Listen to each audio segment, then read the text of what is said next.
సభకి నమస్కారం. ఈరోజు గుమ్మడి గోపాలకృష్ణ గారి ప్రమాణ స్వీకారోత్సవ సందర్భంగా వచ్చిన మీ అందరికీ హృదయపూర్వక నమస్కారం. గుమ్మడి గోపాలకృష్ణ గారి యొక్క సేవల్ని ఎన్డీఏ ప్రభుత్వం మెచ్చుకొని వారికి ఈ అవకాశం ఇవ్వటం చాలా సంతోషకరమైనటువంటి విషయం. సరైన మనిషికి సరైన బాధ్యత అనే దానికి పక్కా నిర్వచనం గుమ్మడి గోపాలకృష్ణ గారు.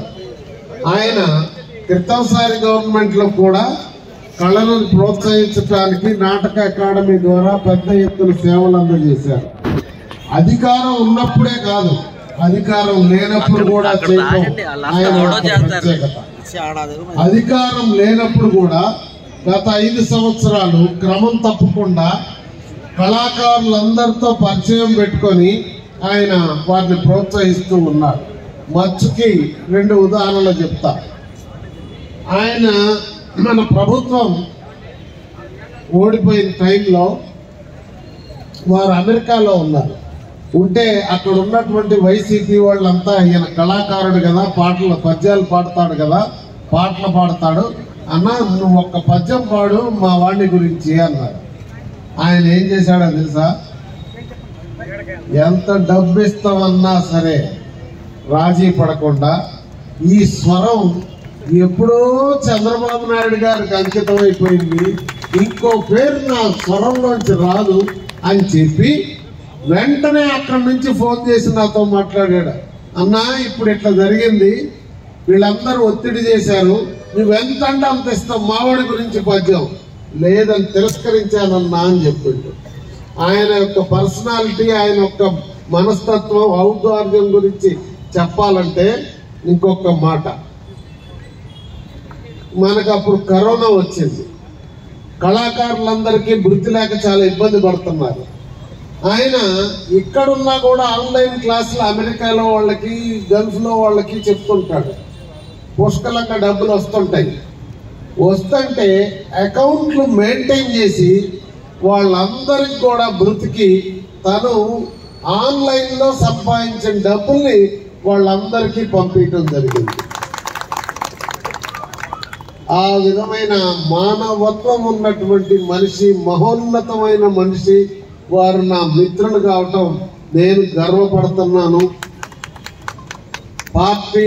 పార్టీకి అనుబంధంగా కార్యక్రమం వారు ప్రారంభించినప్పటి నుంచి ప్రతి వారం, దాదాపు ప్రతి నెల మేము మాట్లాడుకున్నటువంటి టైం ఉండదు.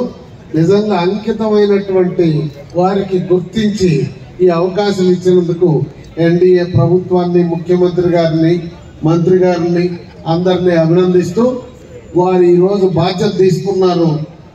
గతానికి భవిష్యత్తుకి తేడా చూపించే విధంగా, చెరగని ముద్ర ఉండే విధంగా మన కళలన్నింటినీ అభివృద్ధి చేయడానికి నిరంతరం కృషి చేయాలని, ఇలా నాటక సమాజం నుంచి ముందు వచ్చినటువంటి వారే అక్కినేని నాగేశ్వరరావు గారు కానీ, ఎన్టీ రామారావు గారు కానీ, చిరంజీవి గారు కానీ, ఈరోజు పవన్ కళ్యాణ్ గారు కానీ మనం చూస్తున్నాం. కృష్ణ గారు, శోభన్ బాబు గారు, ఇట్లా అలా కళాకారుల నుంచి వచ్చిన ఎన్టీ రామారావు గారు ముఖ్యమంత్రి అయ్యి సమాజాన్ని జయించాడు. ఆయన గురించి 2 మాటలు చెప్తాను ముగించే ముందు. ఎన్టీ రామారావు గారిని మించిన నటుడు ఈ ప్రపంచంలో లేడనేది నా ప్రగాఢమైనటువంటి నమ్మకం, నిజం. మీరు ఆలోచించండి, వివరణ నేను చెప్తా. ఎవరైనా ఒక నటుడు ఉన్నాడంటే సాంఘికంలోనో, జానపదంలోనో, పౌరాణికంలోనో, లేదు చారిత్రక పాత్రలు పోషించటంలో గొప్పగా ఉంటుంది. కానీ మీరు ఇంగ్లీష్, హిందీ అన్ని భాషలు పరిశీలించండి, చారిత్రకం, పౌరాణికం, జానపదం, సాంఘికం అన్నిట్లో మెప్పించినటువంటి మహోన్నతమైనటువంటి నటుడు ఎన్టీ రామారావు గారు. నాయకుడి పాత్ర, ప్రతి నాయకుడి పాత్ర 2 వేస్తే దుర్యోధనుడు, శ్రీకృష్ణుడు ఏది గొప్పగా వేసిండి చెప్పగలరా మీరు? దానికే నెంబర్ 1.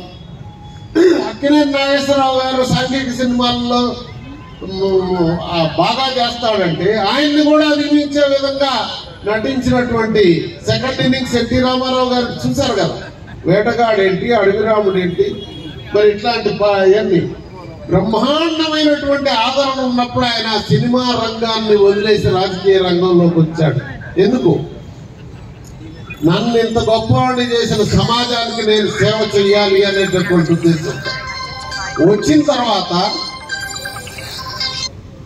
వెను తిరగకుండా నిజాయితీతో, ఇప్పుడు రాజకీయాల్లో మీరు మాట్లాడితే మచ్చ లేనటువంటి మహోన్నతమైనటువంటి నాయకుడు ఎన్టీ రామారావు గారు.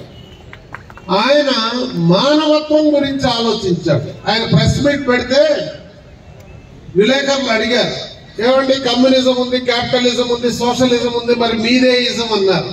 వీళ్ళందరూ అనుకున్నారు, అబ్బా భలే ప్రశ్న వేశారు ఎన్టీ రామారావు గారికి, ఏం చెబుతున్నబ్బా సినిమా నుంచి వచ్చిన ఆయన. కానీ ఆయన ఏం చెప్పాడో తెలుసా? బ్రదర్, నాది హ్యూమనిజం అన్నాడు. నాది మానవతావాదమయ్యా. నీ క్యాపిటలిజం అయినా, కమ్యూనిజం అయినా, సోషలిజం అయినా మానవాళి బాధ్యతగా పనిచేసేది నేను దానికోసమే అన్నాడు. మాట చెప్పటమే కాదు, అమలు చేసి చూపించాడు. ఏమండి, ఎన్టీ రామారావు గారు రాకముందు ఎవరన్నా పేదోడు ఆకలిని కనుక్కున్నారా? పేదోడు ఇంటిని కనుక్కున్నారా? పేదోడికి బట్టలు ఉన్నాయో లేదో కనుక్కున్నారా?